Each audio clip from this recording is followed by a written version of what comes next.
Israel Gaza പ്രശ്നത്തെക്കുറിച്ച് സംസാരിക്കാൻ ഒരുപാട് ആഗ്രഹമുണ്ടായിരുന്നു. പക്ഷേ എവിടുന്ന് സ്റ്റാർട്ട് ചെയ്യണം എന്നും അറിയത്തില്ലായിരുന്നു. ഇസ്രായേൽ ഗാസ എന്നിപ്പോൾ നമ്മൾ കഴിഞ്ഞ ഒരു വർഷത്തിലേറെ നമ്മൾ കേട്ടുകൊണ്ടിരിക്കുക. ഇപ്പോൾ പ്രശ്നം നടക്കുന്ന റീസെൻ്റ്ലി നടക്കുന്ന ഈ 2023 മുതൽ ഇപ്പോൾ വരെ നടന്നുകൊണ്ടിരിക്കുന്ന ഈ പ്രശ്നത്തെക്കുറിച്ച് സംസാരിക്കണോ? ഇല്ലെങ്കിൽ ഒരു 17-20 വർഷം മുന്നേ ഒരു യുദ്ധം ഉണ്ടായിരുന്നു, അതിനെക്കുറിച്ച് സംസാരിക്കണോ? അല്ലെങ്കിൽ ഇസ്രായേൽ എന്നൊരു ദേശം 1948 ഉണ്ടായി. നമ്മളിവിടെ 1947 ഇന്ത്യക്കാർക്ക് സ്വാതന്ത്ര്യം കിട്ടിയതുപോലെ 1948 ഇസ്രായേലിന് സ്ഥലവും സ്വാതന്ത്ര്യവും കിട്ടി. അതിനെക്കുറിച്ച് സംസാരിക്കണോ? അല്ലെങ്കിൽ 4000 വർഷം പുറകോട്ട് പോയി അവിടെ നിന്ന് സംസാരിക്കണോ എന്ന് അറിയത്തില്ലായിരുന്നു. കാരണം 4000 വർഷം മുമ്പേ ആണെങ്കിൽ പോലും അവിടെ നിന്നും സംസാരിക്കാൻ കാര്യങ്ങളുണ്ട് എന്നതാണ് അത്ഭുതം. നമ്മൾ പല സ്ഥലത്തു നിന്ന് ഇച്ചിരിയായി ഇസ്രായേലിനെ കുറിച്ച് കേട്ടിട്ടുണ്ടല്ലോ. പക്ഷേ ഇസ്രായേലിനെ കുറിച്ചുള്ള A to Z 4000 വർഷത്തെ കാര്യങ്ങൾ സകലതും ഈ വരുന്ന ദിവസങ്ങളിൽ നമുക്ക് കാണാം. ശരി, ഇതിൽ നമ്മൾ ആരെയാണ് സപ്പോർട്ട് ചെയ്യാൻ പോകുന്നത്? ഇസ്രായേലിനെയാണോ അതോ ഗാസേനാണോ എന്നൊരു ഒരുപാട് പേർക്ക് ഒരു ചോദ്യം ഉണ്ടാകാൻ സാധ്യതയുണ്ട്. ഒരുപാട് ബുക്സ്, പിന്നെ ഹൈലൈറ്റഡ് വീഡിയോസ് എന്ന് പറഞ്ഞാൽ 2000 വർഷത്തിന് മുന്നേ എന്ത് സംഭവിച്ചു, 20 വർഷത്തിന് മുന്നേ എന്ത് സംഭവിച്ചു എന്നൊക്കെ ഇട്ടിട്ടുണ്ടാകും. അങ്ങനത്തെ വീഡിയോസ്, അതേപോലെ ഇസ്രായേൽ എല്ലാ വർഷവും എങ്ങനെ വളർന്നു എന്ന് മാപ്സ് ഓൺലൈനിൽ ഇട്ടിട്ടുണ്ടാകും. ഇതെല്ലാം ചേർത്താണ് ഇപ്പോൾ സംസാരിക്കുന്നത്. ഏറ്റവും അവസാനം ഇപ്പോൾ ഇസ്രായേൽ ഗാസയിൽ നടക്കുന്ന പ്രശ്നത്തെക്കുറിച്ചും നമുക്ക് സംസാരിക്കാം. നൂറ്റാണ്ടുകളായി ജീവനെ കയ്യിൽ പിടിച്ച് ഓടിക്കൊണ്ടിരിക്കുന്ന കൂട്ടമാണ് ഇസ്രായേൽ. ബൈബിൾ കാലത്തും അവർ ഓടിക്കൊണ്ടിരുന്നു, പുരാതന കാലത്തും അവർ ഓടിക്കൊണ്ടിരുന്നു, യേശു വന്നതിന് ശേഷവും ജീവിക്കാൻ നിവൃത്തിയില്ലാതെ ഓടിക്കൊണ്ടിരുന്നു. ഇപ്പോഴും അവർ ജീവനെ കയ്യിൽ പിടിച്ചുകൊണ്ടാണ് ഇരിക്കുന്നത്. ഓടുന്നില്ല എന്നുള്ളൊരു വ്യത്യാസമേ ഉള്ളൂ. എല്ലാ ദേശത്തു നിന്നും ഓടിച്ചു വിട്ടവരാണ് ഈ ഇസ്രായേലിയർ അല്ലെങ്കിൽ ജൂതന്മാരെന്ന് പറയുന്നവർ. ഇസ്രായേൽ ജനത്തെ ഇസ്രായേൽ എന്നും പറയും, ജൂതന്മാരെന്നും പറയും. ജർമ്മനിയിൽ ഹിറ്റ്ലർ വഴി 5 ലക്ഷം ജൂതന്മാർ കൊല്ലപ്പെട്ടു. കാലം കാലമായിട്ട് അടികൊണ്ട് മടുത്തവരാണ് ഇവർ. 1948 അവർക്ക് വേണ്ടി ഒരു സ്ഥലം ഉണ്ടാക്കി അവർ ജീവിക്കാൻ ആരംഭിച്ചത്.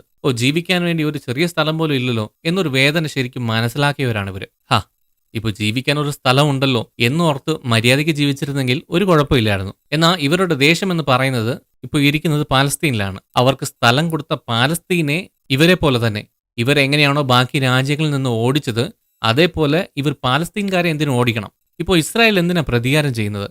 ഇവരെ ശരിക്കും ഓടിച്ചവരോടല്ല പ്രതികാരം ചെയ്യേണ്ടത്. പക്ഷേ ഇവർ ജീവിക്കാൻ സ്ഥലം കൊടുത്ത ഈ പാലസ്തീൻകാരോട് എന്തുകൊണ്ട് ഇവർ പ്രതികാരം ചെയ്യുന്നു? എന്തിന് ഇസ്രായേൽ ഇത്രയും വലിയ കാര്യം ചെയ്യണം? സത്യത്തിൽ തൊട്ടാൽ മാത്രമല്ല, ഒന്ന് മണത്ത് നോക്കിയാൽ പോലും പ്രശ്നം ഉണ്ടാകുന്ന നിർണായക സ്ഥലമാണിത്. രാഷ്ട്രീയം മാത്രമല്ല, മതവും ഉൾപ്പെടുന്ന ഒരു സംഭവമാണിത്. മതപരമാണെങ്കിൽ മതത്തെ ചൊല്ലിയുള്ള തർക്കവും കലാപവും, രാഷ്ട്രീയപരമാണെങ്കിൽ രാഷ്ട്രീയത്തെ ചൊല്ലിയുള്ള പ്രശ്നങ്ങളും കലാപവും, അങ്ങനെ രണ്ടും മിക്സായി കിടക്കുന്ന ഒരു സ്ഥലമാണിത്. ഇത് ജസ്റ്റ് ഒരു ഇൻട്രഡക്ഷൻ മാത്രമാണ് കേട്ടോ. ഇപ്പൊ നമുക്ക് വീഡിയോയിലേക്ക് പോകാം. ഇപ്പോൾ പല ആയിരം വർഷങ്ങൾക്ക് മുമ്പേ പോകാം. അവിടെ നിന്നാണ് ഈ സംഭവങ്ങളെല്ലാം ആരംഭിക്കുന്നത്. പല ആയിരക്കണക്കിന് വർഷങ്ങൾക്ക് മുമ്പേ ജീവിച്ചിരുന്ന ഒരാളുടെ പേരാണ് അബ്രഹാം. അദ്ദേഹത്തിന്റെ വയസ്സ് 85. നല്ല രീതിക്ക് ജീവിച്ച മനുഷ്യനാണ്. പക്ഷെ ഒരു കുറവുണ്ടായിരുന്നു, മക്കളില്ല. അദ്ദേഹത്തിന്റെ ഭാര്യയ്ക്കും മക്കളില്ലാത്തതിന്റെ സങ്കടം വല്ലാതെ ഉണ്ടായിരുന്നു. പക്ഷെ എന്ത് ചെയ്യാനാ, വിധിയെന്ന് വിചാരിക്കാനേ പറ്റത്തുള്ളൂ. അപ്പോൾ സാറ വിചാരിച്ചു, ഒരുപക്ഷെ എൻ്റെ അടുത്താണോ പ്രശ്നമുള്ളത്? പ്രശ്നം എൻ്റെ അടുത്ത് വെച്ചിട്ട് വെറുതെ ഭർത്താവിനെ പഴിച്ചാൽ എന്താ ഉപയോഗം എന്ന് വിചാരിച്ച് തന്റെ ഭർത്താവിന് 2ാം കല്യാണം കഴിപ്പിക്കാൻ സാറ തീരുമാനിച്ചു. 84 വയസ്സിൽ കല്യാണമോ എന്ന് വിചാരിക്കണ്ട. അന്നത്തെ കാലത്ത് അത് സാധാരണമായിരുന്നു. ആ സമയത്തൊക്കെ ആൾക്കാർ കുറെ കാലം ജീവിക്കുമായിരുന്നു. സാറ സ്റ്റെപ്പ് എടുത്തു. തന്റെ ജോലിക്കാരിയെ തന്നെ 2ാം ഭാര്യയായി വിവാഹം കഴിപ്പിച്ചു കൊടുത്തു. സംഗതി എന്തായാലും പൊളിച്ചു. അവൾ കൺസീവായി. അതുവരെ എനിക്കൊരു സന്തതി മാത്രം ഉണ്ടായാൽ മതി എന്ന് വിചാരിച്ചിരുന്ന സാറയ്ക്ക് ഇപ്പോൾ ഫുൾ അസൂയ നിറഞ്ഞു. ഭർത്താവിന്റെ അടുത്ത് 2ാം ഭാര്യയെക്കുറിച്ച് കുറ്റം പറയാൻ തുടങ്ങി. അബ്രഹാമിന് ആദ്യ ഭാര്യയുടെ മാനസികാവസ്ഥ മനസ്സിലായി. അവൻ എന്ത് ചെയ്യാൻ പറ്റും? അവൻ പറഞ്ഞു, നോക്കിക്കേ, നിന്റെ ഇഷ്ടം, വേണമെങ്കിൽ വീട്ടിൽ നിർത്ത്, ഇല്ലെങ്കിൽ ഇറക്കി വിട്. നീയല്ലേ എനിക്ക് കെട്ടിച്ചു തന്നെ, നീ നോക്കി തന്ന കൊച്ചല്ലേ, നിനക്കിഷ്ടമില്ലെങ്കിൽ അവളെ പറഞ്ഞു വിട് എന്ന് അബ്രഹാം പറഞ്ഞു. ഇതെല്ലാം കേട്ടു നിന്ന് ആ 2ാം ഭാര്യയ്ക്ക് എങ്ങനെ ഉണ്ടായിരിക്കും? വെറുത്തുപോയി. ആ നിമിഷം തന്നെ വീട് വിട്ട് ഇറങ്ങി. ആ സമയത്ത് വഴിയിൽ വെച്ച് ഒരു ദൂതനെ കണ്ടു. തിരിച്ച് വീട്ടിലേക്ക് പോയി താമസിക്കാൻ അയാൾ നിർബന്ധിച്ചു. അങ്ങനെ 2ാം ഭാര്യ മനസ്സില്ലാ മനസ്സോടെ വീട്ടിൽ വന്നു. ഇപ്പോൾ അബ്രഹാമിന് 86 വയസ്സ്. അവൾ കൺസീവ് ആയിരുന്നല്ലോ, അവൾ പ്രസവിച്ചു. ഹാപ്പിയായി. ഈ വയസ്സിലെങ്കിലും കുഞ്ഞുണ്ടായല്ലോ എന്ന് വിചാരിച്ചപ്പോൾ സന്തോഷമാണ്. പക്ഷേ സ്വന്തം ഭാര്യയിൽ അല്ലെങ്കിൽ ആദ്യ ഭാര്യയിൽ എനിക്കൊരു കുഞ്ഞുണ്ടായില്ലല്ലോ എന്നൊരു സങ്കടം അബ്രഹാമിനുണ്ടായിരുന്നു. അങ്ങനെ നാളുകൾ പോയി, വർഷങ്ങൾ പോയി. ഇപ്പൊ അബ്രഹാമിന് 99 വയസ്സായി. ആദ്യ ഭാര്യയ്ക്ക് വയസ്സ് 89. 2ാം ഭാര്യയുടെ വയസ്സ് അറിയില്ല, പറഞ്ഞിട്ടില്ല. ആ സമയത്ത് ദൈവം നേരിട്ടാണോ അതോ സ്വപ്നത്തിലാണോ എന്നറിയില്ല, ദൈവം അബ്രഹാമിനോട് സംസാരിച്ചു. നിനക്ക് ഒരു കുഞ്ഞുകൂടെ ജനിക്കും. ഇത്ര വർഷം ദുഃഖം മാത്രം ഗർഭം ധരിച്ചിരുന്നവൾ തന്നെ നിനക്കൊരു കുഞ്ഞിനെ പ്രസവിക്കും എന്ന് പറഞ്ഞു. ആഹാ, ഇതെന്ത് സംഭവമാ? എനിക്ക് 99 വയസ്സായി, എൻ്റെ ഭാര്യയ്ക്ക് 89 വയസ്സായി. ഈ വയസ്സിലാണ് അവളൊക്കെ പ്രസവിക്കാൻ പോകുന്നത് എന്ന് ചോദിച്ചു. അത് ശരി, ദൈവം ഒരു കാര്യം തീരുമാനിച്ചാൽ പിന്നെ വയസ്സൊക്കെ ഒരു പ്രശ്നമാണോ? വേഗത്തിൽ തന്നെ സാറയുടെ വയറ് വലുതായി. അങ്ങനെ കൺസീവായി. അടുത്ത വർഷം കുഞ്ഞ് ജനിച്ചു. ഇപ്പൊ അബ്രഹാമിന് 100 വയസ്സ്. 100 വയസ്സിൽ 2 ഭാര്യ, 2 ഭാര്യയ്ക്കും ആൺകുഞ്ഞുങ്ങൾ. ഇനി എന്താ വേണ്ടിയത്? അവർ ദൈവത്തിന് നന്ദി പറഞ്ഞു ഒരു വീട്ടിൽ തന്നെ ജീവിച്ചു. പക്ഷേ നാത്തൂൻ പ്രശ്നം മാറിയില്ല. അവസാനം രണ്ടുപേരും ഒരുമിച്ച് നിന്ന് ശരിയാകത്തില്ല എന്ന് മനസ്സിലാക്കിയ അബ്രഹാം ഉടനെ രണ്ടാം ഭാര്യയെ വിളിച്ചിരുത്തി സംസാരിച്ചു. വീട് സന്തോഷത്തോടെ പോകണമെങ്കിൽ നീ വീട്ടിൽ നിന്ന് പോയേ പറ്റുള്ളൂ എന്ന് പറഞ്ഞു. ആദ്യം ജനിച്ചത് ഈ രണ്ടാം ഭാര്യയുടെ മകനാണെങ്കിലും അദ്ദേഹത്തിന് ഇഷ്ടം ആദ്യ ഭാര്യയിൽ നിന്ന് വന്ന മകനായിരുന്നു. തിരിച്ചൊന്നും പറയാതെ തന്റെ മകനെ കൂട്ടി വീട് വിട്ടിറങ്ങി. അതിനുശേഷവും അബ്രഹാം 75 വർഷം ജീവിച്ചു. ആദ്യ ഭാര്യ മരിച്ചുപോയ ശേഷം പിന്നെയും ഒരാളെ മൂന്നാം ഭാര്യയായി എടുത്തു. അവളുടെ പേരാണ് കെത്തൂറ. അവളിൽ കൂടി അബ്രഹാമിന് 6 കുഞ്ഞുങ്ങളുണ്ടായി. ജീവിതം നല്ലവണ്ണം ജീവിച്ചു. സത്യത്തിൽ ഇസ്രയേലിൽ ഇപ്പോൾ ഉള്ള യൂതന്മാർക്കും പാലസ്തീനിൽ ഗാസയിലുള്ള അറബികൾക്കും തമ്മിലുള്ള പ്രശ്നം ഇപ്പോൾ സംസാരിച്ച ഈ അബ്രഹാമിൽ നിന്നാണ് ആരംഭിച്ചത്. രണ്ടാം ഭാര്യയുടെ പേരാണ് ഹാഗർ. അവൾക്കാണ് ആദ്യം കുഞ്ഞ് ജനിച്ചത്. കുഞ്ഞിന്റെ പേര് ഇസ്മായിൽ. ആദ്യ ഭാര്യയുടെ കുഞ്ഞിന്റെ പേര് ഇസ്ഹാഖ്. ഈ ഇസ്മായിൽ ഈ രണ്ടാം ഭാര്യയിലൂടെ വന്നവരാണ് ഈ അറബികൾ. ജോലിക്കാരിയുടെ വംശത്തിൽ നിന്ന് വന്ന ഈ അറബികൾ ഇന്ന് മുതലാളിമാരാണ്. ആദ്യ ഭാര്യയിൽ നിന്ന് വന്നവരാണ് ഇപ്പോഴത്തെ ജൂതന്മാർ, ഇസ്രയേൽ പൗരന്മാർ. അങ്ങനെ നോക്കിയാൽ ജൂതന്മാരെക്കാളും അറബികൾ 12 വർഷം മൂത്തവരാണെന്ന് അഹങ്കരിക്കാനുള്ള വകയുണ്ട്. ഈ 4 വർഷം മുമ്പുള്ള ചരിത്രം ജൂതന്മാരുടെ തോറ എന്ന പുസ്തകത്തിലുണ്ട്. ഹിന്ദുസിന് ഭഗവത്ഗീത എങ്ങനെയാണോ മുസ്ലിംസിന് ഖുറാൻ എങ്ങനെയാണോ അതുപോലെ തന്നെ ജൂതന്മാർക്ക് തോറ വിശുദ്ധ ഗ്രന്ഥമാണ്. ജൂതന്മാരുടെ ഈ തോറയിൽ ചെറിയ ഓൾട്രേഷനൊക്കെ ചെയ്ത് പേരിട്ടു. അതാണ് ബൈബിൾ. ബൈബിളിലെ പഴയ നിയമം. ഇസ്ലാമിക മതവും അവിടെ നിന്നാണ് ആരംഭം എന്നാണ് പറയുന്നത്. ക്രിസ്ത്യൻ, മുസ്ലിം, ജൂതമതം ഈ 3 മതവും ആദം ഹവ്വ ദൈവത്താൽ സൃഷ്ടിക്കപ്പെട്ടവരാണ് എന്ന് അംഗീകരിക്കുന്നു. അവരിലൂടെയാണ് ലോകത്തിൽ മനുഷ്യരാശി ഉണ്ടായതെന്ന് പറയുന്നു. ഈ 3 പുസ്തകത്തിലും ഒരു കാര്യം സെയിമാണ്. അബ്രഹാം ഇറാഖിൽ നിന്ന് കാനാൻ, ഇന്ന് പാലസ്തീൻ എന്ന് വിളിക്കപ്പെടുന്ന സ്ഥലത്ത് പോയി ഒരു വീടുണ്ടാക്കി താമസിക്കുന്നു. അവിടെ നിന്നാണ് കുടുംബം വലുതായത്. അബ്രഹാമിനെയും സാറയെയും അടക്കിയത് അവിടെയാണ്. ബോഡി അടക്കിയത് ഒരു ഗുഹയിലാണ്. അതിന്റെ പേര് മക്പേല. ആദ്യ മനുഷ്യനായ ആദമും ഹവ്വയും അവിടെ തന്നെയാണ് അടക്കിയതെന്നാണ് അവർ വിശ്വസിക്കുന്നത്. ഈ വിശ്വാസം ഈ 3 മതത്തിലും പൊതുവെ ഉള്ളതാണ്. മക്പേല 3 മതത്തിനും വിശുദ്ധ സ്ഥലമാണ്. ഞങ്ങൾക്ക് 4000 വർഷത്തെ ചരിത്രമുണ്ടെന്ന് ജൂതന്മാർ പറയുന്നു. പക്ഷേ അതിനെല്ലാം തെളിവുകൾ ഉണ്ടാക്കുന്നത് പ്രയാസമാണ്. യേശുവിന്റെ കാലത്തെ നോക്കി പറഞ്ഞാൽ പോലും അത് അവരുടെ വിശ്വാസത്തിന്റെ വഴിയാണ്, അല്ലാതെ ശാസ്ത്രീയമായ തെളിവുകളൊന്നും തന്നെയില്ല. ഈ 3 മതത്തിൽ മൂത്ത മതം എന്ന് പറഞ്ഞാൽ അത് ചിലപ്പോൾ ജൂതമതമായിരിക്കും. അതും ഉറപ്പല്ല. എന്തെങ്കിലും ചേഞ്ച് ഉണ്ടെന്ന് ആർക്കെങ്കിലും തോന്നുന്നെങ്കിൽ കമന്റ്സായി പറയുക. എല്ലാവർക്കും വായിച്ച് മനസ്സിലാക്കാമല്ലോ. നോഹ, അബ്രഹാം, മോശ എന്നീ പ്രവാചകന്മാർ തുടങ്ങി ബൈബിളിൽ പറയുന്ന യേശു ഉൾപ്പെടെയുള്ള എല്ലാ ക്രിസ്ത്യൻ പ്രവാചകന്മാരും ജൂതന്മാരുടെ പുസ്തകത്തിലും കാണാം. യേശുവിന് മുമ്പുണ്ടായിരുന്ന ഒരു പ്രവാചകന്മാരും വേറൊരു പ്രത്യേക മതം ഉണ്ടാക്കിയിട്ടില്ല. ജൂതമതം മാത്രമേ ഉണ്ടായിരുന്നുള്ളൂ. വേറെ ചില മിഡിൽ ഈസ്റ്റിൽ പടിഞ്ഞാറൻ രാജ്യങ്ങൾ, ഗ്രീക്ക്, റോമിലൊക്കെ അവിടുത്തെ ആദിമത സംസ്കാരം അവിടെവിടങ്ങളിലായിട്ടൊക്കെ ഉണ്ടായിരുന്നെങ്കിലും അറബികൾക്ക് പ്രത്യേകം കൊച്ചു കൊച്ചു ദൈവങ്ങൾ ഉണ്ടായിരുന്നെങ്കിലും ഒരൊറ്റ ദൈവമാണ് ദൈവം എന്ന സിദ്ധാന്തം ഉണ്ടായിരുന്ന, വിഗ്രഹത്തെ ആരാധിക്കാത്ത ഒരൊറ്റ മതം എന്ന് പറഞ്ഞാൽ അത് ജൂതമതമാണ്. ജൂതമതത്തിന്റെ ദൈവം യഹോവയാണ്. ജൂതന്മാർക്ക് എന്നൊരു ഭാഷയുണ്ടായിരുന്നു. ആ ഭാഷ ഹീബ്രു ആണ്. യേശു ജനിക്കുന്നതിന് 300 വർഷം മുമ്പ് വരെ അവർ ഈ ഹീബ്രു ഭാഷ സംസാരിക്കുമായിരുന്നു. പക്ഷേ അറബി ഭാഷയുടെ ഒരു ഇമ്പാക്ട് അതിലുണ്ടായിരുന്നു. യേശുവിന്റെ ജനനത്തിന് 100 വർഷം മുമ്പാണ് ഹീബ്രു ഭാഷ അക്ഷര രീതിയിൽ മാറ്റിയത്. പിന്നെ സംസാര ഭാഷ പല ഭാഷയുടെ ഇമ്പാക്ട് ഉണ്ടായിരുന്നത് കൊണ്ട് പിന്നെ ഹീബ്രു ഭാഷ ഇല്ലാതെയായി. ആ ഭാഷ എല്ലാവരും പതുക്കെ മറക്കാൻ തുടങ്ങി. ആ ഭാഷ നമ്മൾ മറക്കാൻ പാടില്ല, ആ ഭാഷ തന്നെ സംസാരിക്കണം എന്ന് പറഞ്ഞ് ഇപ്പൊ 19-ാം നൂറ്റാണ്ടിൽ പിന്നെയും അതിനെ റിക്കവർ ചെയ്തു എന്നൊക്കെ പറയുന്നു. 18-ാം നൂറ്റാണ്ടിൽ ജൂതമത പണ്ഡിതന്മാർ എല്ലാവരും കൂടി ഹീബ്രുവിൽ എഴുതിയിട്ടുണ്ടായിരുന്ന പഴയ എഴുത്തുക്കളെല്ലാം കണ്ടുപിടിച്ച് റിസർച്ച് ചെയ്യാൻ തുടങ്ങി. എന്തിനു വേണ്ടിയാ? നമുക്ക് എന്ന് പറഞ്ഞ ഒരു ദേശം ഉണ്ടാകണം. അത് എവിടെ ആയിരുന്നെങ്കിൽ നല്ലതായിരുന്നു എന്ന് പറഞ്ഞ് ആ കാലഘട്ടത്ത് നോക്കാൻ തുടങ്ങി. അത് ഇപ്പോഴത്തെ പാലസ്തീനിലാണെന്ന് മനസ്സിലാക്കിയവർ എങ്ങനെയെങ്കിലും പാലസ്തീനിൽ നമുക്കൊരു സ്ഥലം ഉണ്ടാക്കണം എന്ന് തീരുമാനിച്ചു. ഇങ്ങനെ തീരുമാനിച്ച ഉടനെ തന്നെ പതുക്കെ ആ സ്ഥലങ്ങളിലെല്ലാം ഹീബ്രു പഠിപ്പിക്കുന്ന സ്കൂൾസ് ആരംഭിച്ചു. ഇവരുടെ മാതൃഭാഷയാണ് ഹീബ്രു. അത് പഠിപ്പിക്കാൻ സ്കൂൾസ് തുടങ്ങി. 19-ാം നൂറ്റാണ്ടിന്റെ തുടക്ക സമയത്ത് തന്നെ പാലസ്തീനിൽ എല്ലാ സ്കൂൾസും ഹീബ്രു സംസാരിക്കുന്ന, ഹീബ്രു പഠിപ്പിക്കുന്ന സ്കൂൾസായി മാറി. 1948-ൽ ഇസ്രായേലിന് സ്വാതന്ത്ര്യം കിട്ടി. അവർക്ക് എന്ന് പറഞ്ഞൊരു സ്ഥലം കിട്ടിയ ഉടനെ ഈ ഭാഷ തന്നെയാണ് അവർ മാതൃഭാഷയായി പ്രഖ്യാപിച്ചത്. നമ്മൾ പൊതുവെ എഴുതുമ്പോൾ ഒരു രീതിക്കും, പക്ഷെ പറയുമ്പോൾ അത് സംസാര ഭാഷയിലേക്കും മാറും. എന്നാൽ അങ്ങനെ പോലും ഒരു ഉടവ് സംഭവിക്കാൻ പാടില്ല എന്ന് പറഞ്ഞ് നഷ്ടപ്പെട്ടു പോയ ഭാഷ കുഴിച്ചെടുത്ത് ഇപ്പോൾ സംസാര ഭാഷയിലേക്കും കൊണ്ടുവരുന്നു. ഒരു കാര്യം തീരുമാനിച്ചാൽ എന്റെ പേച്ച് ഞാനേ കേൾക്കത്തില്ലെന്ന് പറയുന്നത് പോലെ ഒരു കാര്യം തീരുമാനിച്ചാൽ പിന്നെ എന്ത് ചെയ്താലും മാറത്തില്ല എന്നൊരു ഉറച്ച തീരുമാനത്തിൽ ഉണ്ടായതാണ് ഇതെല്ലാം. ഭാഷയിൽ മാത്രമല്ല, സംസ്കാരം, ആരാധന, ജീവിത രീതി എന്ന് പറഞ്ഞ എല്ലാ സംഗതിയും ഇവർ അതിന്റെ ഗൗരവത്തിൽ പാലിച്ചു പോരുന്നു. നമ്മുടെ ഇപ്പോഴത്തെ ഈ സമയത്തിലും കണ്ടുപിടുത്തത്തിലാകട്ടെ, സാങ്കേതിക വിദ്യയിലാകട്ടെ, കൃഷിയിലും എല്ലാം ഈ ഇസ്രായേലിയർ ഭയങ്കര സൂത്രധാരികളാണ്. ആൽബർട്ട് ഐൻസ്റ്റൈൻ, ഈ പേര് കേൾക്കാത്ത ഒരു വിദ്യാർത്ഥികളും ഉണ്ടാകാൻ സാധ്യതയില്ല. ഇദ്ദേഹവും ജൂതനാണ്. ഇസ്രായേലിന് സ്ഥലം കൊടുത്ത പാലസ്തീനോട് അവരിപ്പോൾ യുദ്ധത്തിലാണ്. ഏകദേശം 56 വർഷമായിട്ട് പാലസ്തീനുമായിട്ട് ഇവർക്ക് പ്രശ്നം നടന്നുകൊണ്ടിരിക്കുക. ഇതൊരു സൈഡിലാണെങ്കിലും പടിഞ്ഞാറൻ രാജ്യങ്ങൾ, ഏകദേശം എല്ലാ രാജ്യവുമായിട്ടും ഇവർ പല 100 വർഷങ്ങളായിട്ട് യുദ്ധത്തിലാണ്. ജൂതന്മാർക്കുണ്ടായ കഷ്ടങ്ങളെക്കുറിച്ച് ചോദിച്ചാൽ പണ്ട് മുതലേ പുരാതന ചരിത്രം മുതൽ ഇപ്പോൾ വരെ അതിനെക്കുറിച്ച് സാക്ഷ്യങ്ങളുണ്ട്. യേശു ജനിക്കുന്നതിന് ഏകദേശം 44 വർഷങ്ങൾക്ക് മുന്നേ യെരുശലേം കോടതിയിൽ ഒരു കേസ് വന്നു. കോടതി എന്ന് പറഞ്ഞ കൊട്ടാരത്തിൽ വാദിക്കും, രാജാക്കന്മാരോട് നീതി യാചിക്കും എന്നൊന്നും വിചാരിക്കേണ്ട. ഇത് ജൂത മത നേതാക്കളുടെ ഒരു കോടതിയാണ്. എങ്ങനെയെന്ന് പറഞ്ഞാൽ പള്ളിയിൽ കോടതി ഉണ്ടാകും. വിധി പറയുന്നത് മത നേതാക്കളാണ്. അന്ന് രാജാക്കന്മാരെക്കാൾ ഇവർക്കായിരുന്നു ഹോൾഡ് ഉള്ളത്. മതനേതാക്കൾ ഒരു വിധി പറഞ്ഞ രാജാവാണെങ്കിൽ പോലും മാറ്റാൻ പ്രയാസമാണ്. കാരണം ജനം രാജാക്കന്മാർക്ക് വില കൊടുത്തിരുന്നു. പക്ഷേ മതനേതാക്കളെയാണ് അവർ ഏറ്റവും ബഹുമാനിച്ചിരുന്നത്, ആദരിച്ചിരുന്നത്.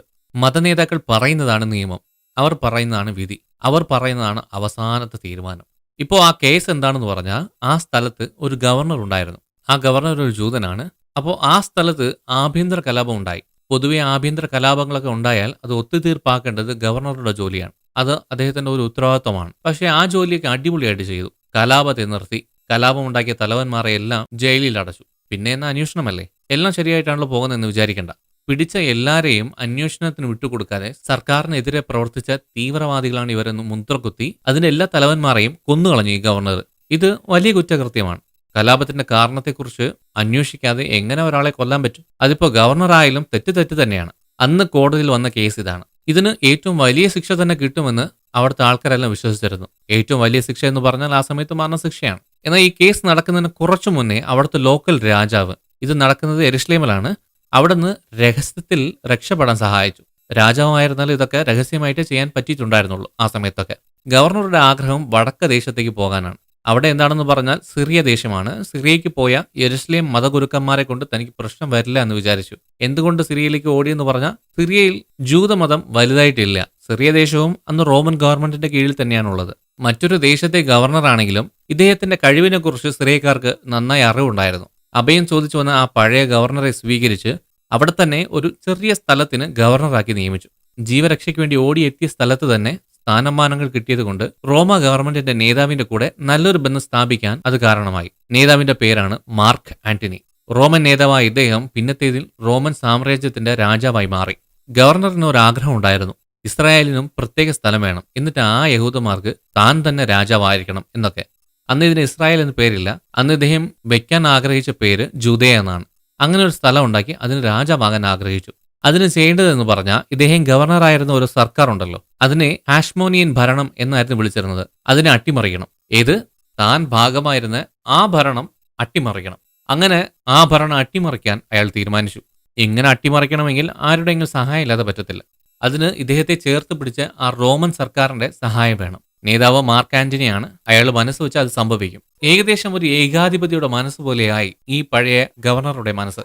വിചാരിച്ച കാര്യം നടത്താൻ എന്തു വേണമെങ്കിലും ചെയ്യാമെന്ന് വിചാരിച്ചു. തക്കം നോക്കി കാത്തിരുന്ന് തന്റെ ആഗ്രഹത്തെ മാർക്ക് ആന്റണിയോട് പറഞ്ഞു. കൂട്ടുകാരനായതുകൊണ്ട് മാർക്ക് ആന്റണിയും ഓക്കെ പറഞ്ഞു. ഈ സംഭവമെല്ലാം യെരുശലേം സർക്കാർ അറിഞ്ഞ ഉടനെ ആ ഗവർണർ എങ്ങനത്തെ ആളാണ് എന്നതിനെക്കുറിച്ച് മാർക്ക് ആന്റണിയെ ബോധിപ്പിക്കാൻ യെരുശലേമിൽ ഉണ്ടായിരുന്ന ഒരു വലിയ ഗ്രൂപ്പ് നേതാക്കൾ സിറിയയിലേക്ക് പോയി.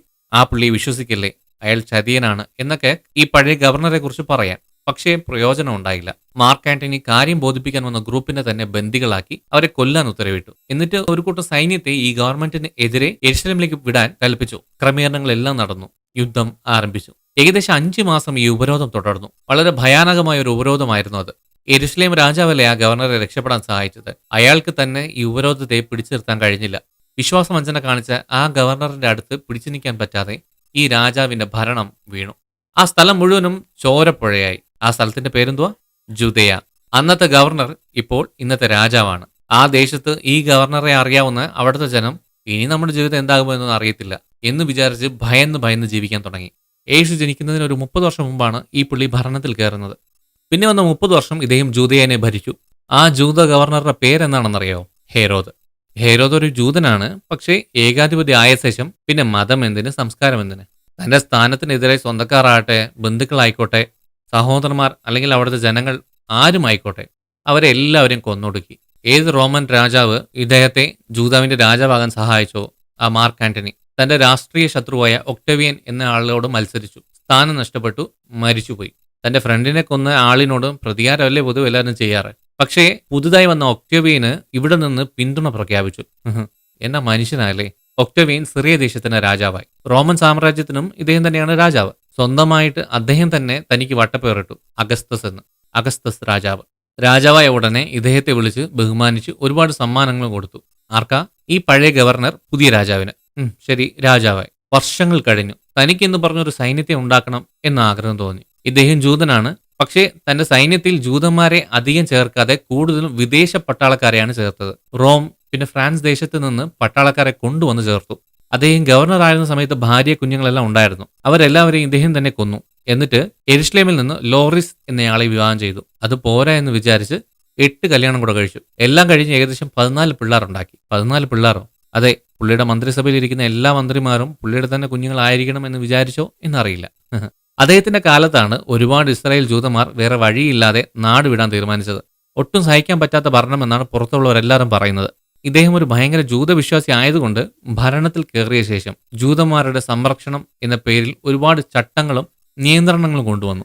പക്ഷെ ഇതെല്ലാം വെച്ചിട്ട് ഇദ്ദേഹം ചെയ്ത ഒരു നല്ല കാര്യം എന്ന് പറഞ്ഞാൽ മരുഭൂമിയായ അന്നത്തെ ഇസ്രായേലിൽ സ്വന്തമായിട്ട് സ്ഥലമില്ലാത്ത എല്ലാവർക്കും സ്ഥലം കൊടുത്ത് കൃഷി ചെയ്യാൻ പ്രോത്സാഹിപ്പിച്ചു. ഇന്ന് ഇസ്രായേൽ, അതായത് ഇന്നത്തെ കാര്യം പറയുക, 20-ാം നൂറ്റാണ്ടിൽ ആധുനിക കൃഷിയിൽ ഒരുപാട് നേട്ടങ്ങൾ കൈവരിച്ച ഈ സമയത്ത്, ശാസ്ത്രത്തിന്റെ ഒരു അംശം പോലും ഇല്ലാതിരുന്ന ആ സമയത്ത് ഈ കൃഷി നവോത്ഥാനത്തിന് വിത്തിട്ട ഒരു അത്ഭുത സംഭവമാണ്.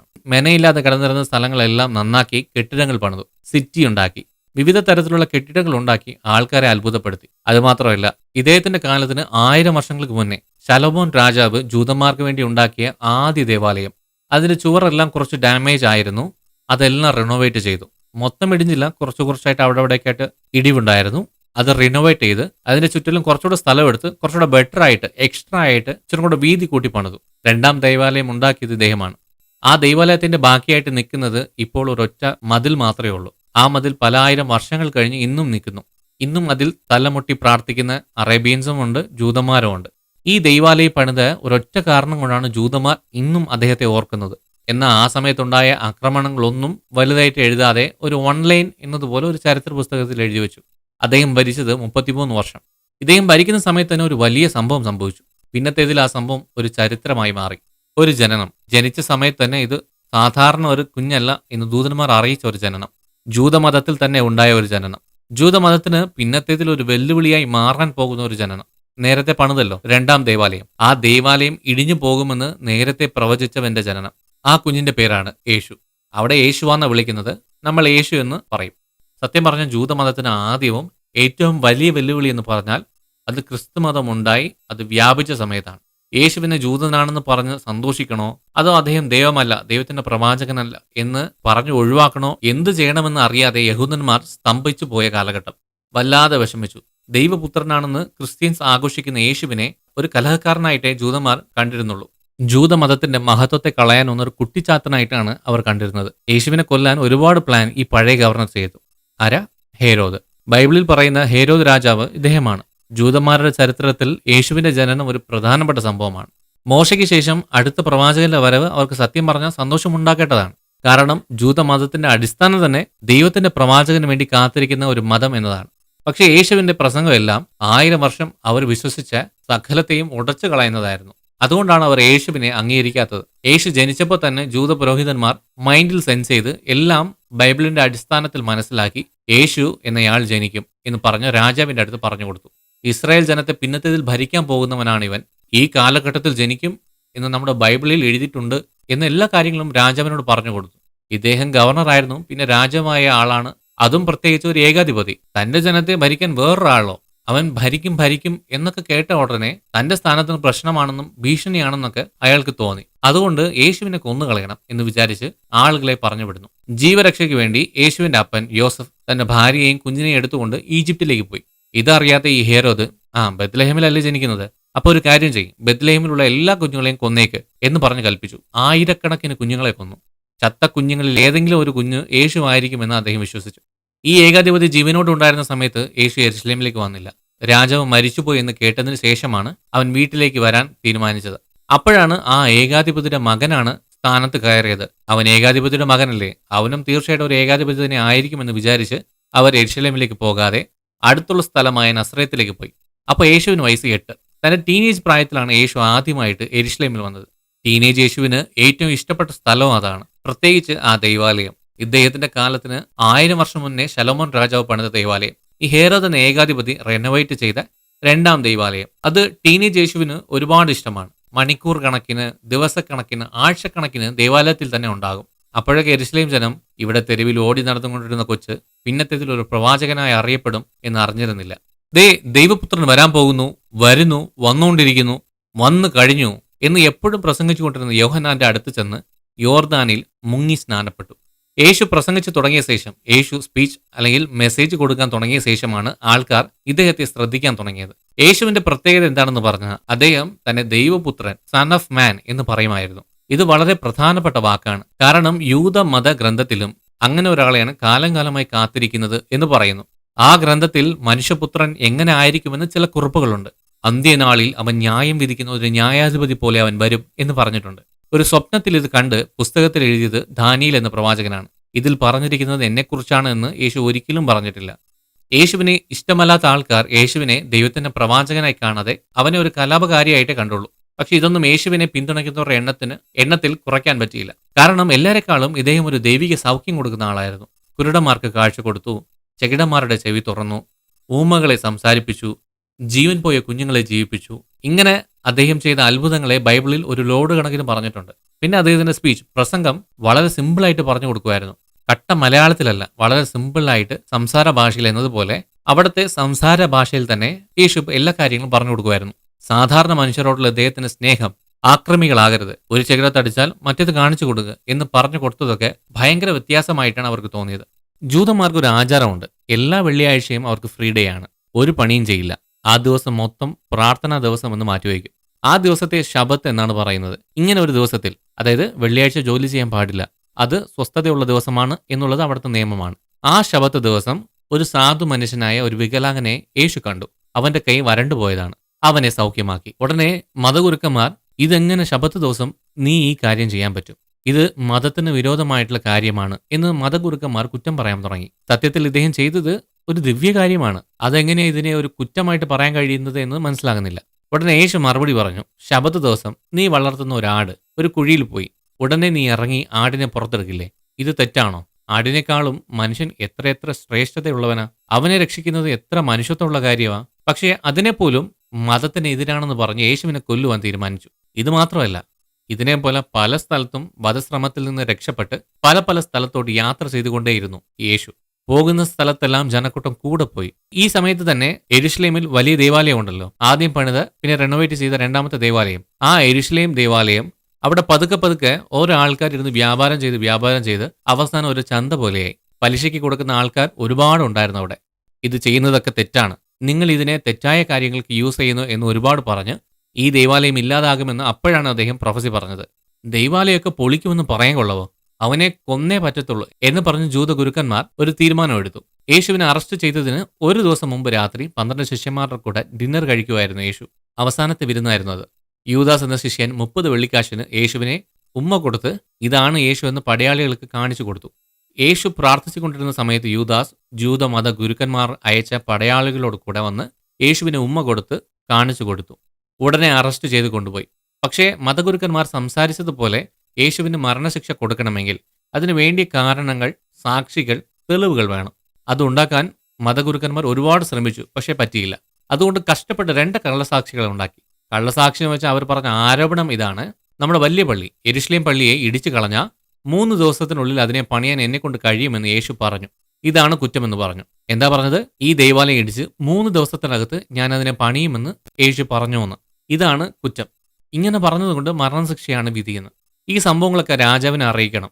അതൊരു മര്യാദയാണ്.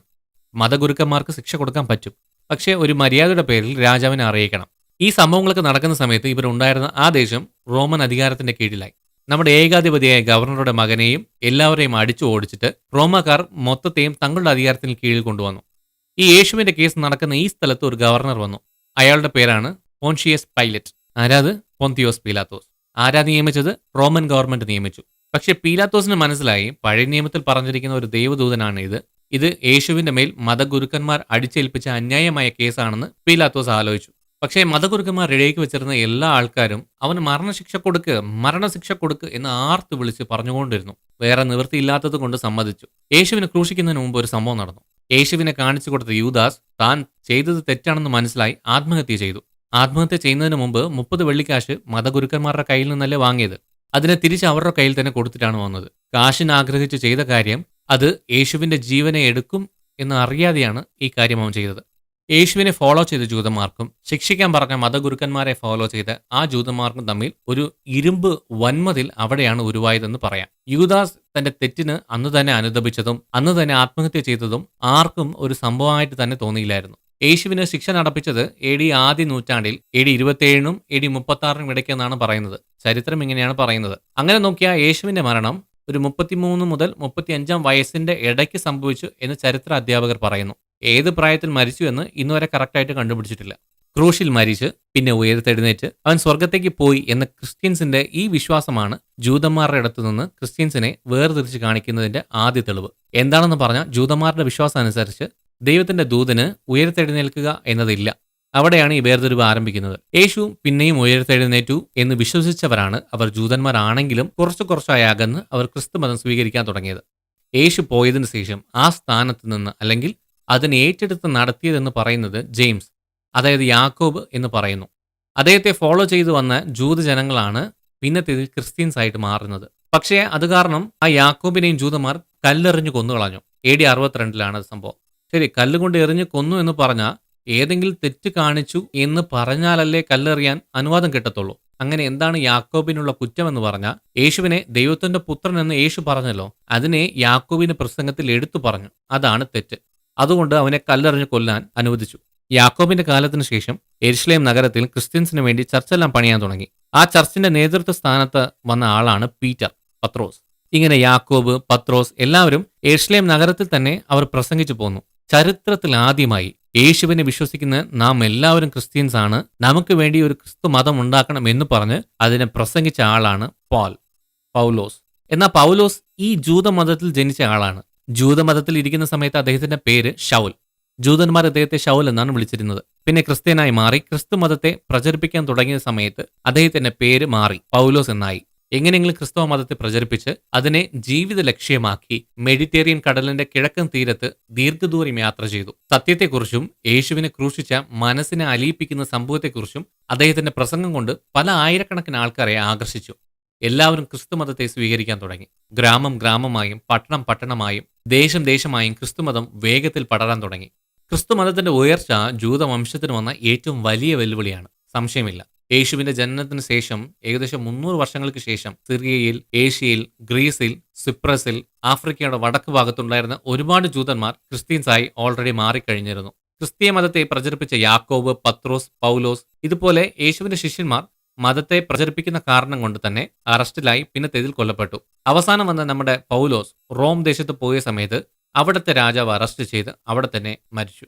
ഇത് ജനത്തിന് വലിയ സഹതാപം ഉണ്ടാക്കി. മുമ്പത്തേക്കാൾ വേഗത്തിൽ ക്രിസ്തവ മതം വ്യാപിക്കാൻ ഇത് കാരണമായി. ഇങ്ങനെ ഒരു സൈഡിൽ ഇത് ക്രിസ്തവ മതം വ്യാപിച്ചുകൊണ്ടിരിക്കുമ്പോൾ ജൂദയ, നമ്മുടെ ഇസ്രായേൽ ദേശത്ത് ജൂതന്മാർക്ക് വേറൊരു രീതിയിൽ പ്രശ്നം വന്നു. യേശുവിന്റെ ശിഷ്യന്മാരെല്ലാം അക്കാലത്ത് സംഭവിച്ച കാര്യങ്ങളെല്ലാം വച്ച് ബൈബിളിൽ പുതിയ നിയമം എന്നൊരു ഭാഗം എഴുതാൻ തുടങ്ങി. ബൈബിളിൽ ആഡ് ചെയ്യാൻ തുടങ്ങി. ആ സമയത്ത് പാലസ്തീൻ എന്ന് പറയുന്നത് വടക്ക് സിറിയ, ലബനാൻ തുടങ്ങി തെക്ക് ഈജിപ്തിലെ ചില ഭാഗങ്ങൾ വരെ ഉണ്ടായിരുന്ന വളരെ വലിയ ദേശമായിരുന്നു. ഏതാ? പാലസ്തീൻ. ഇത്രയും വലിയ സ്ഥലത്ത് ഒരു ഇച്ചിരിയേ ഉണ്ടായിരുന്നുള്ളൂ ജൂദയ എന്ന് പറയുന്നത്. എന്നാൽ ആ കൊച്ചു സ്ഥലവും റോമൻ ഗവൺമെന്റിന്റെ കീഴിലായതുകൊണ്ട് അത് സ്വയംഭരണ അധികാരമുള്ള ദേശമായിരുന്നു. ഇങ്ങനെ ദിവസങ്ങൾ, മാസങ്ങൾ പോയി. ഈ ദേശം റോമൻ അധികാരത്തിന്റെ കീഴിലായിരുന്നു. റോമൻ രാജാവ് തന്നെ ദൈവമായി വിചാരിച്ച് ആളുകളെ പീഡിപ്പിക്കാൻ തുടങ്ങി. ഈ യഹൂദ ദേശം മതഭക്തിയുള്ള ദേശമാണ്. പക്ഷേ അവരെ ഭരിക്കുന്നവർക്കോ മതം എന്നൊരു സംഭവമേ ഇല്ല. വിഗ്രഹത്തെ വണങ്ങുന്നത് അവിടെയായി 1-2 പേർ മാത്രം റോമാക്കാർ ഫോളോ ചെയ്തിരുന്നു. എന്നല്ലാതെ മിക്ക റോമാക്കാർക്കും മതം എന്നൊരു സാധനം ഇല്ലായിരുന്നു. മതം ഇല്ലാത്തവർ ഈ മതത്തെ ഫോളോ ചെയ്യുന്നവരെ എങ്ങനെ ഭരിക്കാൻ പറ്റും? അതുകൊണ്ട് ഈ റോമൻ ഗവൺമെന്റ് എന്ത് ചെയ്തെന്നറിയാമോ? ഒരു നിയമം കൊണ്ടുവന്നു. ഈ ദേശത്തെ ഭരിക്കുന്ന രാജാവാണ് നിങ്ങളുടെ ദൈവം എന്നൊരു നിയമം കൊണ്ടുവന്നു. എങ്ങനെ? രാജാവ് തന്നെ ദൈവം എന്നൊരു നിയമം. യേശു ജനിച്ചതിന് ശേഷം 40-ാം വർഷമാണ് ഈ നിയമം കൊണ്ടുവന്നത്. ആ സമയത്ത് റോമൻ രാജാവായിരുന്നത് കലിഗുലയാണ്. ഇനി റോമ സാമ്രാജ്യത്തിനുള്ളിലുള്ള എല്ലാ സ്ഥലത്തുമുള്ള ദൈവാലയങ്ങളിലും എൻ്റെ പ്രതിമ മാത്രമേ വയ്ക്കാൻ പാടുള്ളൂ, എന്നെ മാത്രമേ വണങ്ങാവുള്ളൂ, എന്നെ മാത്രമേ സേവിക്കാവുള്ളൂ എന്ന് പറഞ്ഞൊരു വ്യത്യസ്തമായ നിയമം പാസാക്കി. ഇതിനെ ജൂതന്മാർക്ക് സ്വീകരിക്കാൻ പറ്റുന്നതല്ലായിരുന്നു. ജൂതന്മാർക്ക് ഒരൊറ്റ ദൈവം, അതിനെ അല്ലാതെ വേറെ ഒന്നിനെയും വണങ്ങാൻ ഇവർ തയ്യാറല്ലായിരുന്നു. ഇസ്ലാം മതം ഉരുവാകുന്നതിന് മുന്നേ തന്നെ ഒരു ദൈവം എന്ന ആശയത്തെ ഉള്ളവരാണ് ജൂതമതം. അതുകൊണ്ട് ഇവർ സമരം ചെയ്യാൻ തീരുമാനിച്ചു. ഇങ്ങനത്തെ ഒരു നിയമത്തെ ഞങ്ങൾ അനുസരിക്കില്ല എന്ന് കാണിച്ചു കൊടുത്തു. ഇതെല്ലാം കണ്ട ആ ദേശത്തിന്റെ ഗവർണർ കാര്യങ്ങൾ വ്യക്തമായി പറഞ്ഞു കൊടുക്കാൻ കലികുല ഉണ്ടായിരുന്നത് റോമൻ രാജ്യത്തിന്റെ തലസ്ഥാനത്തായിരുന്നു. അങ്ങോട്ടേക്ക് പോയി. ജൂതന്മാരുടെ ആരാധനശീലം ആയിരം വർഷങ്ങൾ പഴക്കമുള്ളതാണ്. പെട്ടെന്നൊരു ദിവസം ഒരു നിയമം കൊണ്ടുവരുന്നു. എന്നെ രാജാവായി വണങ്ങണമെന്ന് പറഞ്ഞാൽ ജനം സ്വീകരിക്കത്തില്ല എന്ന് ഡയറക്റ്റ് പറയാതെ, ഓപ്പണായിട്ട് പറയാതെ, ഇച്ചിരി കറക്കി ചുറ്റി വളച്ചൊക്കെ പറഞ്ഞു. കലികുലയ്ക്ക് ദേഷ്യം വന്ന അയാളെ അവിടെ തന്നെ കൊന്നുകളയും. പക്ഷേ പുള്ളിയുടെ നല്ല കാലത്തിന് ശരി, ജൂതന്മാർ വസിക്കുന്ന സ്ഥലത്ത് മാത്രം എന്റെ പ്രതിമ എല്ലാ പള്ളികളിലും വെച്ചിട്ടുണ്ടാകുമല്ലോ, ജൂതന്മാരുടെ സ്ഥലത്ത് വെച്ചിരിക്കുന്നത് മാത്രം തിരിച്ചെടുത്തേക്ക് എന്ന് നിയമത്തെ പിൻവലിച്ചു. എന്നാലും സമരം ചെയ്തതുകൊണ്ട് അറസ്റ്റ് ചെയ്ത ജൂതന്മാരെ ക്ഷമിക്കാൻ തയ്യാറായില്ലായിരുന്നു. അവർക്കെല്ലാവർക്കും കൊടുത്ത ശിക്ഷ എന്താണെന്നറിയാവോ? മരണശിക്ഷ. പക്ഷെ അവരുടെ ഒരു ഭാഗ്യമെന്ന് പറയാം. ശിക്ഷ നടപ്പാക്കുന്നതിന് മുമ്പ് അപ്രതീക്ഷിതമായി റോമൻ രാജാവ് കലികുല രാഷ്ട്രീയ വിരോധികളാൽ കൊല്ലപ്പെട്ടു. അവന് ശേഷം അടുത്തയാൾ അവിടെ രാജാവായി. റോമിലുണ്ടായ ഭരണ അട്ടിമറി കാരണം ഇവിടെ ജൂതന്മാർ രക്ഷപ്പെടാൻ സഹായമായി. ആ സമയത്തൊക്കെ സ്വാതന്ത്ര്യത്തിനുള്ള അപേക്ഷയോ പ്രത്യേക ദേശമെന്ന റിക്വസ്റ്റോ ചെയ്യാനുള്ള അധികാരം അവരുടെ അടുത്തില്ലായിരുന്നു. പാലസ്തീൻ എന്ന വലിയ രാജ്യത്തിലുള്ള പല ദേശവും ഇങ്ങനെ റോമൻ ഗവൺമെന്റിന്റെ അധികാരത്തിന്റെ കീഴിൽ തന്നെയായിരുന്നു ഉണ്ടായിരുന്നത്. അതുകൊണ്ട് തന്നെ ആർക്കും സ്വാതന്ത്ര്യം വേണമെന്നോ പ്രത്യേക ദേശമാകണമെന്നോ ഒരു ചിന്ത അവർക്കുണ്ടായിരുന്നില്ല. ഏകദേശം ലോകത്തിന് ഭൂരിഭാഗവും ഭരിച്ചത് റോമക്കാരായിരുന്നു. റോമ പൗരൻ എന്ന് പറഞ്ഞാൽ തന്നെ അവരൊക്കെ അധികാരം നടത്താൻ ജനിച്ചവരാണ്, നമ്മളൊക്കെ അടിമകളായി ജീവിക്കാൻ ജനിച്ചവരാണെന്ന് പൊതുവെ ആൾക്കാർ ചിന്തിക്കാൻ തുടങ്ങി. യേശുവിന്റെ ജനനത്തിന് ശേഷം 66 വർഷത്തിൽ ആദ്യമായി ഒരു കലാപം ഉണ്ടാകുന്നു. കലാപം ഉണ്ടാക്കിയത് ജൂതന്മാർ തന്നെയാണ്. യെരുശലേമിനെ പൂർണ്ണമായിട്ടും റോമാക്കാരുടെ അധികാരത്തിൽ നിന്ന് മാറ്റി ജൂതമത സാമ്രാജ്യം ഉണ്ടാക്കണം എന്ന ഉദ്ദേശത്തിൽ ആ കലാപത്തെ ഷിലോറ്റ് എന്ന സംഘടനയുടെ നേതൃത്വത്തിൽ നടത്തി. ഈ സംഘടനയുടെ ആൾക്കാരുടെ എണ്ണം നോക്കിയാൽ വളരെ കുറച്ചു പേർ മാത്രമേ ഉണ്ടായിരുന്നുള്ളൂ. ഈ കലാപം ജനത്തിന് സന്തോഷമുണ്ടാക്കിയില്ല, പകരം ഭയം ഉണ്ടാക്കി. കാരണം ഇവർ എതിർക്കുന്നത് ഒരു സാധാരണ ദേശത്തെയോ അല്ലെങ്കിൽ ഒരു ചെറിയ ദേശത്തെ രാജാവിനെ അല്ല, വലിയ റോമൻ സാമ്രാജ്യത്തിന്റെ രാജാവിനെ എതിർത്ത് വിപ്ലവം ഉണ്ടാക്കുന്നു. ഇത് ഭയങ്കര അപകടകരമാണെന്ന് എല്ലാവരും വിചാരിച്ചു. പക്ഷേ ഈ വിപ്ലവകാരികൾ ഈസി ആയിട്ട് അവരുടെ ദേശത്തുണ്ടായിരുന്ന റോമൻ ഗവർണറിനെയും അവരുടെ സൈന്യത്തെയും ചിത്രിച്ചു. യെരുശലേമിനെ പിടിച്ചെടുത്തു. മാത്രമല്ല, ഇസ്രയേലിന്റെ പടിഞ്ഞാറൻ തീരപ്രദേശം, ഇപ്പോൾ വെസ്റ്റ് ബാങ്ക് എന്ന് പറയുമല്ലോ, അത് ഇപ്പോൾ പ്രത്യേക ദേശമാണ്. ഈ വെസ്റ്റ് ബാങ്ക് ഭാഗത്ത് പടിഞ്ഞാറൻ തീരപ്രദേശങ്ങളിലും കുറച്ച് സ്ഥലങ്ങൾ ഇവർക്ക് കൈവശപ്പെടുത്താൻ പറ്റി. എങ്ങനെയെങ്കിലും ഒരു ജൂതരാഷ്ട്രം ഉണ്ടാക്കണം എന്ന് ഇവരുടെ ആഗ്രഹം അടുത്ത ഒരു വർഷത്തിൽ തന്നെ എല്ലാം ഇല്ലാതെയായി. എന്താണെന്ന് പറഞ്ഞാൽ റോമ സൈന്യം എത്രയും വേഗത്തിൽ തിരിച്ചാക്രമിക്കാൻ തുടങ്ങി. കുറച്ചായിട്ട് നഷ്ടപ്പെട്ട സ്ഥലങ്ങളെ റോമ സൈന്യം വീണ്ടെടുക്കാൻ തുടങ്ങി. AD 70 സമയങ്ങളിൽ, യേശു ജനിച്ച് 70-ാം വർഷത്താണ് ഇത് സംഭവിക്കുന്നത്. ഒരു ജലപ്രളയം പോലെ ഇസ്രായേലിന്റെ അകത്ത് കടന്ന റോമ സൈന്യം ഒരു സ്ഥലം വിടാതെ എല്ലാവരെയും അടിച്ച് ഇല്ലാതെയാക്കി കൊന്നുകളഞ്ഞു. കലാപകാരികൾ ഉണ്ടായിരുന്നോ എന്ന് ചോദിക്കുന്ന രീതിയിൽ മൊത്തത്തിൽ ഇല്ലാതെയാക്കി കളഞ്ഞു. അങ്ങനെ ആ കലാപകാരികൾ അപ്രത്യക്ഷമായി. യെരുശലേം ഉൾപ്പെടെ കലാപകാരികളാൽ കൈവശപ്പെടുത്തപ്പെട്ട എല്ലാ സ്ഥലത്തെയും മൊത്തത്തിൽ പൊട്ടിച്ചെതറിച്ചു. റോമ സൈന്യം ഭയങ്കര ക്രൂരമായി പീഡിപ്പിച്ചു. റോമൻ ചക്രവർത്തിയുടെ മകൻ, പേര് ടൈറ്റസ്, അവനാണ് ഈ സൈന്യത്തിന്റെ തലവൻ. ഇവരാണ് ഈ ക്രൂരതയ്ക്ക് നേതൃത്വം കൊടുക്കുന്നത്. എതിർത്ത എല്ലാവരെയും കൊന്നു. തടഞ്ഞ മതിലുകളെല്ലാം ഇടിച്ചു. കണ്ണിൽ കണ്ട എല്ലാ ബിൽഡിങ്ങും ഇല്ലാതെയാക്കി. വഴികളെ നശിപ്പിച്ചു. കുളങ്ങൾ പൊട്ടിച്ചു. കുഞ്ഞുങ്ങൾ, സ്ത്രീകൾ, ആണുങ്ങൾ എന്നൊന്നും വ്യത്യാസമില്ലാതെ കണ്ണിൽ കണ്ട എല്ലാ ജൂതന്മാരെയും കൊന്നുകൂട്ടി. ഈ ആക്രമണത്തിന്റെ ക്ലൈമാക്സ് യെരുശലേമിലാണ് ഉണ്ടായത്. ഈ ദൈവാലയം ഉള്ളതുകൊണ്ടല്ലേ ജൂതന്മാർ റോമൻ ഭരണത്തെ എതിർക്കുന്നത്. ഈ ദൈവാലയം എല്ലാ ജൂതന്മാർക്കും ഒരു വിശുദ്ധ സ്ഥലമല്ലേ. ഈ ദൈവാലയത്തെ ഇടിക്കുക എന്നൊരു ഉത്തരവിട്ടു. ആലയത്തെ ഇടിക്കാൻ തുടങ്ങി. കുറച്ച് സമയത്തിനുള്ളിൽ തന്നെ ദൈവാലയം പൊടിപ്പൊടിയായി മാറി. കതകുകൾ പൊട്ടിത്തെറിച്ചു. അലങ്കാര വിളക്കുകൾ അടിച്ചു ഉടച്ചു. തൂണുകൾ ഇടിച്ചു. തട്ടിൻപുറത്തെല്ലാം തീ വെച്ചു. അതിനു മുമ്പ് തന്നെ വളരെ സൂക്ഷ്മതയോടെ അകത്തുണ്ടായിരുന്ന വിലയുള്ള എല്ലാ സാധനങ്ങളെയും വാരിയെടുത്ത് പാർസലാക്കി റോമിലേക്ക് അയച്ചു. അങ്ങനെ അവർ അയച്ചതിൽ പ്രധാനപ്പെട്ടതെന്ന് പറഞ്ഞാൽ സ്വർണം കൊണ്ടുണ്ടാക്കിയ പാത്രങ്ങൾ, നന്നായി പണിത വിളക്ക് കത്തിക്കുന്ന സ്വർണത്തിന്റെ സ്റ്റാൻഡ്, അങ്ങനെ ഒരുപാട് സാധനങ്ങൾ. ഈ റോമാക്കാരുടെ ഈ യുദ്ധത്തെ പോലും അവർ സഹിച്ചു. എല്ലാവരെയും കൊന്നതും അവർ പുറത്തു. പക്ഷെ ഇവർ ദൈവാലയത്തിൽ കൈവച്ചല്ലോ, അത് സഹിക്കാൻ പറ്റാതെ എതിർത്ത് നിൽക്കാൻ ജൂതന്മാർ വീതിയിലേക്ക് ഇറങ്ങി. പക്ഷേ ഈ വലിയ സൈന്യത്തിന് ഈ ജൂതന്മാർ വെറും ഒരു കൊതുകിനെ പോലെയേ ഉണ്ടായിരുന്നുള്ളൂ. ഈ ഒരൊറ്റ ദിവസ യുദ്ധത്തിൽ 12,000 ജൂതന്മാർ കൊല്ലപ്പെട്ടു. മാത്രമല്ല, യെരുശലേം ദേവാലയത്തിൽ ഉണ്ടായിരുന്ന മതഗുരുക്കന്മാരെ നല്ല ഷാർപ്പാക്കിയ ഒരു മരക്കഷ്ണം എടുത്ത് നല്ല ഷാർപ്പായിട്ട് അതിനെ ചെത്തി, ഒരാൾ പൊക്കത്തിന് അല്ലെങ്കിൽ 2 ആൾ പൊക്കത്തിന് ചെത്തിയ ആ മരക്കഷ്ണം നിലത്ത് നേരെ നിർത്തി നന്നായി ഉറപ്പിച്ചിട്ട് മതഗുരുക്കന്മാരെ ഈ ചെത്തിയ തടിയിൽ മുകളിൽ നിന്ന് താഴേക്കിടും. മലദ്വാരത്തിന്റെ അകത്ത് കയറി ഗുരുക്കന്മാരുടെ വായിലൂടെ ഈ മരക്കഷ്ണം പുറത്തു വരും. വളരെ ക്രൂരമായുള്ള മരണശിക്ഷ കൊടുത്തു. യെരുശലേം നഗരം മൊത്തത്തിൽ ഒരു വലിയ ചവറുകൊട്ട പോലെയായി. എവിടെ നോക്കിയാലും ശവം, രക്തം. അവശിഷ്ടങ്ങൾക്കിടയിൽ നിന്നുള്ള ശബ്ദം, പിന്നെ കിട്ടിയ സാധനങ്ങൾ, സ്വർണം, അത് ഇത് എന്ന് കിട്ടിയ സാധനങ്ങളെല്ലാം എടുത്തുകൊണ്ട് റോമൻ സൈന്യം യാത്ര തിരിച്ചു. രണ്ടാമത് പണിത ഈ ജൂത ദേവാലയം പൊളിയുമെന്ന് നേരത്തെ പറഞ്ഞതാരാ? യേശുവാണ്. യേശു പറഞ്ഞത് സംഭവിക്കുമെന്ന് ജൂതന്മാർ അന്ന് വിചാരിച്ചില്ല. പക്ഷേ അത് സംഭവിച്ചു. ക്രിസ്ത്യൻസിന് വിരോധമായുള്ള അവരുടെ വെറുപ്പ് ഇപ്പോൾ ഒരുപാട് വർദ്ധിച്ചു. ഇസ്രായേലിൽ ജീവിക്കുന്ന ജൂതന്മാരുടെ ജൂതമതത്തിന്റെ ആദ്യം മുതലുള്ള ചരിത്രമാണ് നമ്മൾ നോക്കിക്കൊണ്ടിരിക്കുന്നത്. ഏകദേശം 4000 അല്ലെങ്കിൽ 2000 മുതലുള്ള ചരിത്രം തുടങ്ങി ഇപ്പോൾ യേശു ജനിച്ചതിന് ശേഷം 70 വർഷം വരെയുള്ള ചരിത്രം നമ്മൾ കണ്ടു. ഇതിന് ശേഷം എന്ത് സംഭവിച്ചു എന്നുള്ളത് അടുത്ത എപ്പിസോഡിൽ കാണാം. അഭിപ്രായങ്ങൾ കമന്റ്സായി രേഖപ്പെടുത്തുക. നിങ്ങൾ ദൈവത്താൽ അനുഗ്രഹിക്കപ്പെട്ടവർ.